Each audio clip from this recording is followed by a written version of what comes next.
What's up everybody, Bassmouth here, bringing another Modern Warfare 2 Warzone 2 video. Today we are talking about how to properly play as a team in Warzone 2 to win your gunfights and your matches. As always, please remember to like and subscribe if you enjoy the video and want to see more content from me. Also, join our Discord server. The link is in the description. We play games together. It's a great time. Let's get into the first example right here. We are in the middle of a team fight. I have a teammate dropping in. You'll notice I have the volume a little higher so you can hear what my teammates are saying.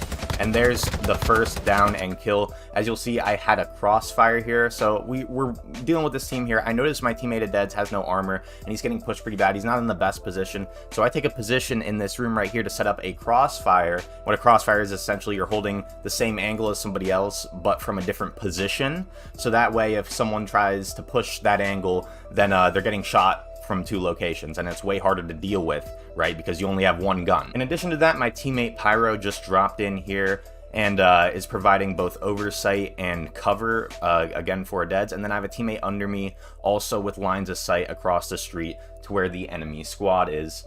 And we're going to continue getting kills as a team. And remember, I'm not doing all the damage on these kills. We all have angles. If you pay attention to the minimap through this whole fight, we're all taking angles and basically casting a net on this team to make it where they can't escape and can't flank us.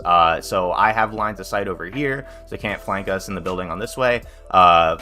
Pink and green over here have lines of sight, so they can't flank us on the right. We all have lines of sight directly on the building, so we can all do damage. And this way we are able to efficiently deal with the enemy team and take them out without losing our own lives. And keep in mind also, when we get into these positions, and I will kind of be getting in a stupid position in a little bit, but none of us are putting ourselves in positions to where if we went down, our teammates wouldn't be able to cover and get a revive and deal with it. We're not putting ourselves in the position, we're not pushing crazily out in the open to where if we go down, we're just going to get immediately thirsted. We're putting ourselves in good positions to line up nice, easy kills.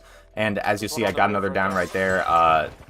Again, we have like 2-3 people shooting at every guy. I only had to do another 1 or 2 bullets to that guy. I did a lot more to him, and I am actually able to thirst because, again, he's out in the open on that roof. He took a pretty bad angle. So I decided to push. I didn't know if this guy had self or not, but I decided to push just in case to make sure he couldn't get completely regained. As you can see, he was just finished armoring back up, so I took that angle knowing that, oh, if he had a self, he'd probably not be completely ready if I push that now. So it's kind of a calculated push. It is risky because, again, there is another guy still alive in here that could have helped out a little more and maybe dealt with me a little better. But this was a risk I took into mind, as we'd already gotten 2 players down and fully killed, so I assumed they would be pretty flustered at this point. And yeah, as you'll notice, again, Dead was all the way back here at the beginning of the fight, but we closed the net in. We still have this line of sight on the original building I was in from my other teammate that was in that building. We still have Pyro's line of sight on the right. I pushed in on the left, and Dead's pushed in down the middle to secure the final kill on the team wipe and gain the entire position, gain the buy station, and now we can move on to the next thing. But this is, again, how we team fight. So what do you do when your team isn't in a position to help you out with a lot of damage? And as you can see on the radar, we're getting pushed here by an enemy team of at least 3. And knowing this, I'm holding this position mounted right here to give myself the best possible chance to land my shots and get that first down and open things up, because my team here is doing the stronghold and I'm waiting for them to finish that up, and I'm kind of holding off the push as this is going on, right? And as you'll see, my teammates kind of start to struggle a little bit, and I really have to put it up into gear and make sure this enemy team can't come in and mess with my teammates that are going down right now. As you'll see, we actually have another one go down, and so it is my job to ensure that this team does not make it inside, and my team can get up, get their loadout, regain, and then once they're all set up, they can cover me and I can come in, get my loadout, and get the stuff that I need. But right now, again, this might look like it is a 1v3 basically scenario right now. It might look like I have a disadvantage, but I got that first down off the mounted kill because they saw us doing the stronghold. I knew they were going to push, so I got the mounted kill, and or the mounted down, and now I'm going to use that as a weakness, right? I downed the guy right here. I saw on the UAV earlier there's another guy right here and like right here, so I know I have this guy down, so I'm going to take this ground, right? I'm going to use that down to gain a better position against his opponents, because I know they won't expect that. They're like, oh, he's doing the stronghold, he's not going to come over here, and I need to protect my team as a solo.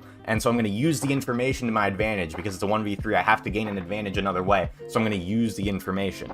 And so again, I'm using the information. I basically come around the corner ready for him, switch to the Fennec, and I'm able to actually get that down there. And then I noticed the bullets, or I don't notice, rather, I notice right now the bullets coming from me on the left. But there was another guy here. I actually almost tried to thirst here like an idiot. But then I come back around. I'm like, okay, I'm out of ammo in both of my weapons. I don't have my loadout guns, keep that in mind.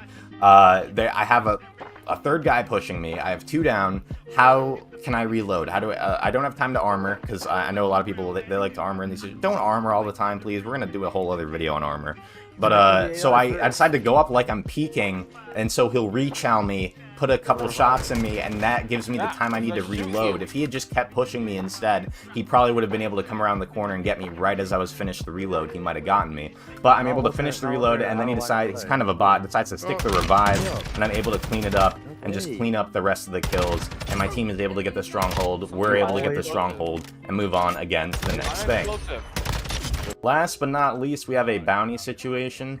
So I actually tell my teammate in this situation, we're in duos, so I have a double threat on me, and I tell my teammate to actually go into the other house over here, so that way he can use me as bait, right? Because if you're in the same house, then they have the ping on both of you. If they have the bounty on you and you're standing right next to your teammate, you're both pinged. You might as well be, right? But this way I can get them, because people kind of get tunnel vision when they get a contract, right? They're like, I have to do the objective. And so they'll kind of like get too focused on my house, and then maybe they won't take into account a deads here, and that's exactly what you'll see. And so we're kind of preparing here. We're like, okay, they're definitely pushing us, trying to get an angle on them. I'm like, okay, Dads, go over to the other house, and then we'll try to make something happen when they push. Oh, look, just perfect timing for him to not see a dead go to that other house. So now I'm going to fight him, get him to push a little bit. Oh, you got me. I'm damaged. I'm telling Dads right now, they're pushing. They're pushing, and you'll see on the minimap he's coming over right now. Look, he's coming over right now because I called out. I'm communicating properly.